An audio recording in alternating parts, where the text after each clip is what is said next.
back to that in a second.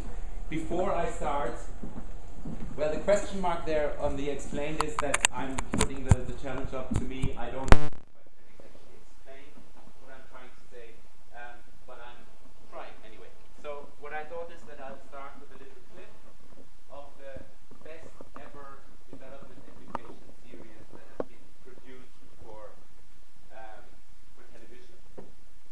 And we're going to watch it 50 seconds long, and then we're going to watch it again, and I'll talk a little bit about it. I want you to pay particular attention to the dialogue in the scene. Yeah? So I hope TJ is it's on him. Dim the light.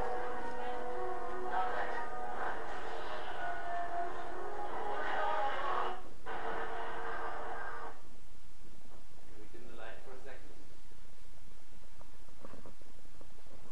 Oh, that's worse. Okay, that's better.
Okay, you can leave the lights dimmed because I want to watch it again. You couldn't see all of it, but I did tell you to listen to the dialogue. So, Destruction of the Earth is one of the episodes of Star Trek, and I just want to play it again and then stop at certain moments, because I think there are actually key moments in that little episode that tells us a lot about the work that development education actually does. Believe me. So we'll play it again, and then I stop it at some stage.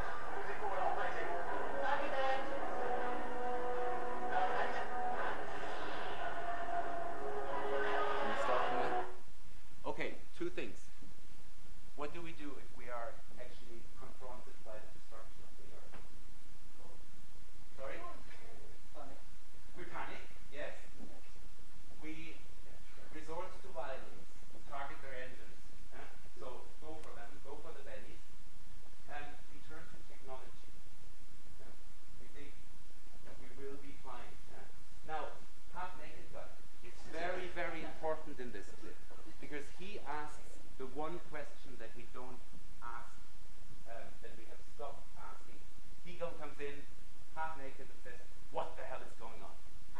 Yeah? We don't ask this question again and again, because it's actually it's that kind of feeling that climate change happens, everything happens, but we're not half-naked guy anymore. We don't actually say what the hell is going on, and it's a very, very good question. Yeah? Now, you can turn the light on again.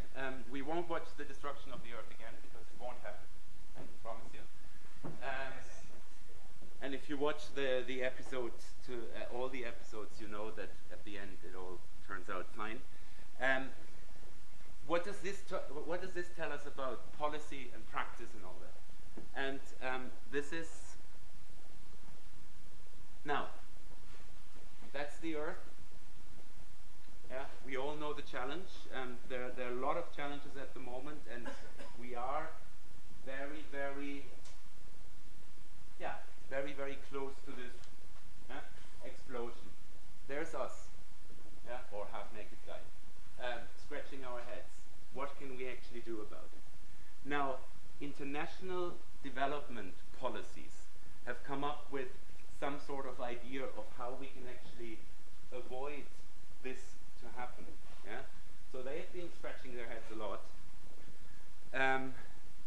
policy sometimes looks like this to me, running in different directions, people reading books and thinking, yeah, we'll come up with this one, screaming, dancing, whatever.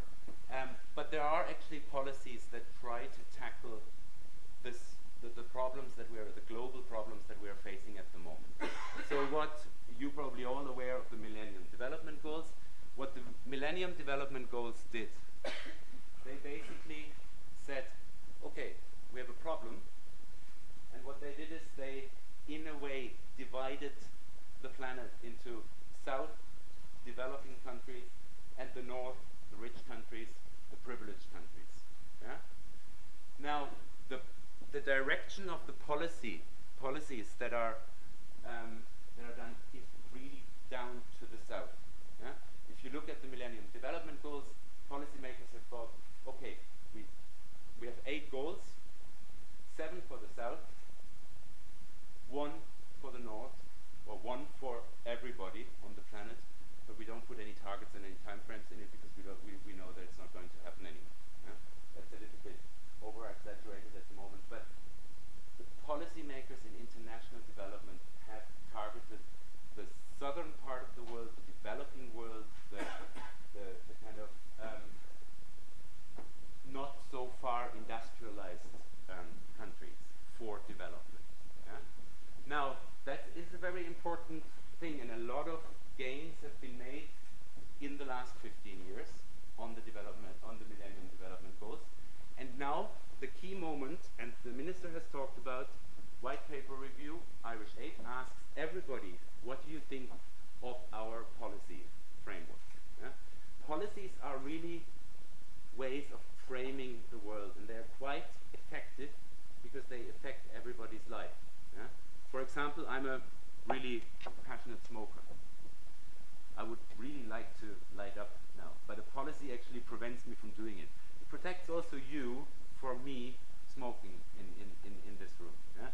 So policies frame what we are actually doing, and the policies that are in place at the moment in terms of international development frame how we deal with global challenges. That's very, very important to actually understand. Now, development education has a slightly different view to all this.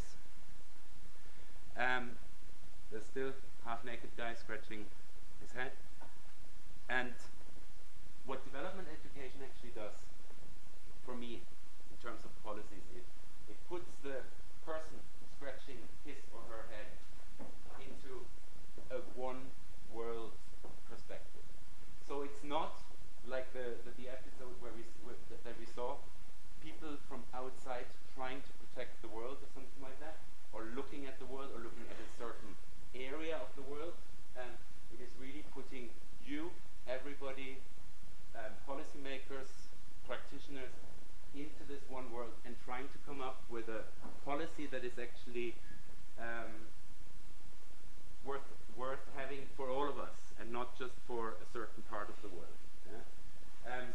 A lot of people talk about what's going to happen after this big policy framework runs out in 2015, so the Beyond 2015 debate. And one suggestion is that whatever targets, whatever goals we can come up with, it has to include everybody this time. Yeah?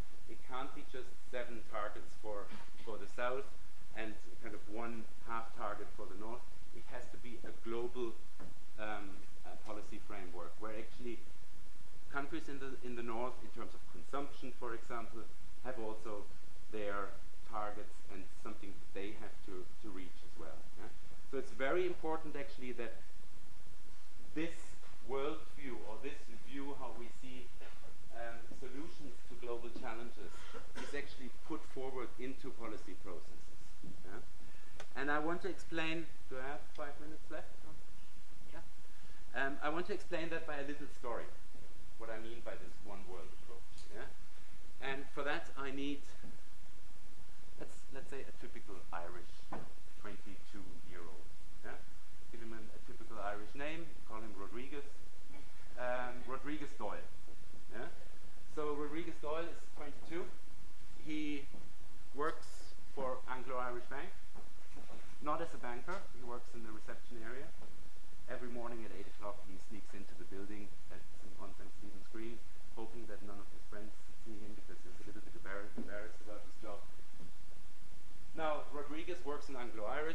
finished at 3. There's not that much going on in Bank in the reception area at the moment, so he can finish at 3.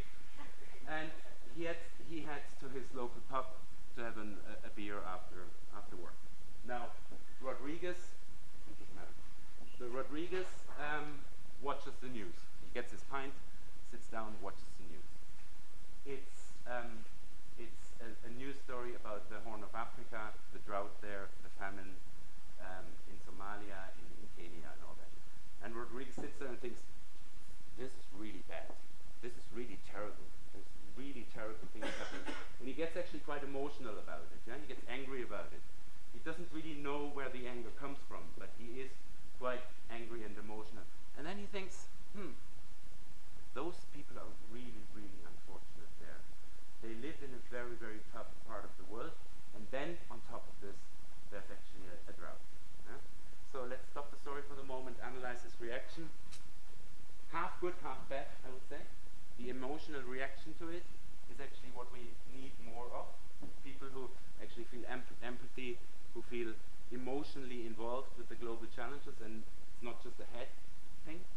The second bit, those unfortunate people, is actually not very good, because it actually frames something that happens to people in the term of lucky people, unlucky people.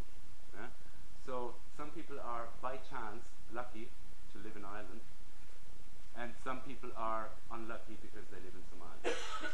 Yeah? So it lacks a little bit of structural analysis, it lacks a little bit of depth of knowledge. So Rodriguez is very, very emotional, gets another pint, takes out his iPhone, that's another story, the iPhone, but I won't go into that, and opens the internet on it, Googles it, and as it happens, surprise, surprise, Oxfam is actually doing a little information session on the drought in Africa just next door to his local pub. So he thinks, well, great, I'll head over, get a chance to look a little bit into that. Comes in, and there's this Oxfam guy, and he's really, really knowledgeable about the drought and the situation in Africa and all that. And he explains that it's not just chance or good fortune. It's actually based on conflict. It's based on the fact that they are actually in that situation is much more than just chance. By chance, it's based on the history of violence in that area. It's also based on the colonial past. Yeah? So he gives this really, really good analysis of the situation. And Rodriguez sits there and thinks, wow, that was really useful. Yeah? I got something out of that. So he signs the petition at the end, donates a $5, doesn't have much more money, he spent it on the pint. So donates a $5, checks his watch. He doesn't have a watch. He has his iPhone, so he checks the iPhone, and he says, oh, I promised Eileen, that's his partner, to be home at 5, and it's already 5:30. So Rodriguez, being the typical Irish guy, very romantic, thinks there are only women laughing here at the moment. But anyway, so he thinks, well, I'll make it up. I'll buy a bunch of flowers. So comes home, goes into the living room. Partner is there, hands over the flowers, and she looks at him with absolute disgust. Yeah? And he's really puzzled by it, and she says, you have just contributed to the drought in Africa. He was puzzled. And then it dawns on him, and he says, well, you can blame them for a lot, but you can't actually blame Anglo-Irish Bank for the drought in Africa. And she says, no, that's not what I mean, it's the flowers. Because I know where you buy them, and they are actually cheaply imported flowers from Kenya. And by buying cheap flowers, you've actually contributed to the fact that they have to water their flowers. The water is missing somewhere else, and you have actually actively contributed to the drought in Africa.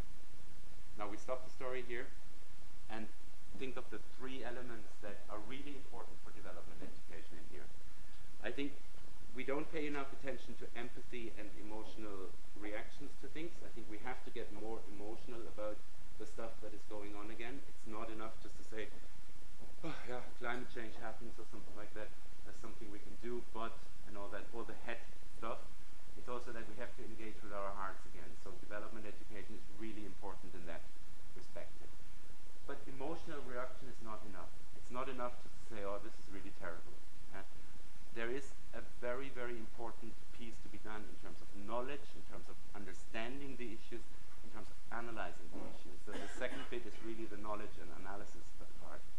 And then thirdly, and I think that brings me back to this picture, is we have to put ourselves into global challenges as well. If you look at global challenges, increasing inequality, climate change, all those challenges, they are not challenges of the South or of developing countries. They are challenges that need basically everybody. And development education is one way of actually doing that. Yeah? So those three elements, very, very important. Now, yeah, I'm finished almost. Now, what does that mean for policy? First of all, I won't get to this, but I'll probably explain it later. This approach, I think what is very important, and development education addresses that as well, is actually to look at the baggage that we have as well. Yeah? So self-reflection would be the fourth one, which I didn't get into my story. Yeah? Now, the situation in Ireland is that you are all working or participating in development education, and you sometimes think that is probably enough. Yeah? But as I've tried to explain, and Miguel and the minister as well, policy is what frames the things that you are doing. So unless you as practitioners, as people who work in that, get involved in those processes and leave it to the boring people to do it, it won't change. So it's very, very, very important that practitioners do engage in things like, for example, the white paper review. The white paper is the policy document for Ireland, and it will frame the way development is, or people in Ireland think about development, and you guys work in development. So unless you engage in that process, and that's a really good opportunity at the moment, because there are two things: white paper review on the one hand side, and secondly, the global situation is changing at the moment. Millennium Development Goals, only 2 more years to go, and there is another policy framework that will come after 2015, and it's our time, in a way, to influence that process. Yeah? So I haven't finished the story of Rodriguez and Eileen. Eileen, she became a social activist, I can tell you, and Rodriguez handed in his notes to Anglo-Irish the next day, and believe it or not, became a policy advisor for one of the big NGOs. And as far as I know, they've lived happily but very angry ever after. Thank you.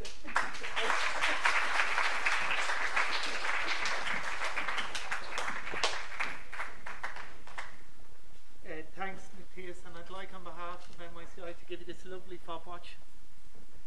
Oh, thanks. I totally forgot the time and my watch. Okay, thank you very much, Matthias. Matthias is director of the Irish Development Education Association. So thanks very much for that. So I'm going to hand over to my colleague Alan now, and because you've heard a lot of people talking at you a bit today so far, so now's your chance to have group discussions.